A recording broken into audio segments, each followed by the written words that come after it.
আছেন, হঠাৎ আবু বকর আসলো, দরজায় কড়া নাড়লো। আল্লাহর নবী আবু বকর রাদিয়াল্লাহু আনহুকে অনুমতি দিলেন। আবু বকর রাদিয়াল্লাহু আনহু ভিতরে প্রবেশ করলেন। আল্লাহর নবী শুয়ে থেকে কথা বললেন। আবু বকর রাদিয়াল্লাহু আনহু কথা শেষ হওয়ার পরে উঠে তিনি চলে গেলেন।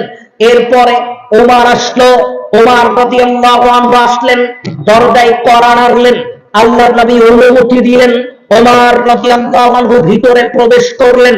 আল্লাহর নবী শুয়ে থেকে কথা বললেন। ওমর রাদিয়াল্লাহু আনহু চলে গেলেন।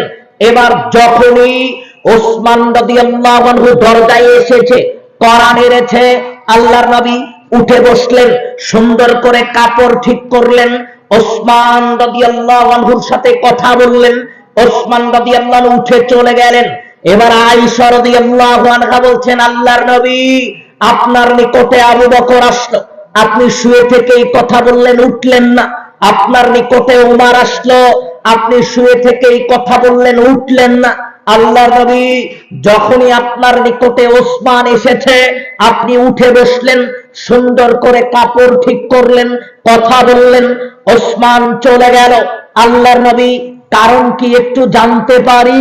ওসমানের ক্ষেত্রে আপনি উঠে বসলেন কেন?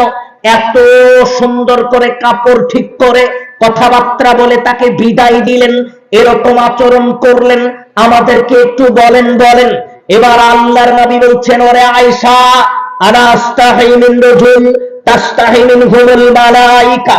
ওরে আয়েশা শোনো, আমি যেই মানুষটাকে উঠে বসে সম্মান দেখালাম তার নাম ওসমান। ওরে আয়েশা শোনো, এই যেই ব্যক্তিটা আমার নিকটে এসেছিল তার নাম ওসমান। ও আয়েশা শোনো, এমন মর্যাদা সম্পন্ন ব্যক্তি, এমন মর্যাদা সম্পন্ন ব্যক্তি, আর আস্তাহি মিন রাজুল তাস্তাহি মিনহুল মালায়েকা, গোটা এই আসমানের ফেরেশতাগুলো এই ব্যক্তিটাকে সম্মান করে। সম্মান।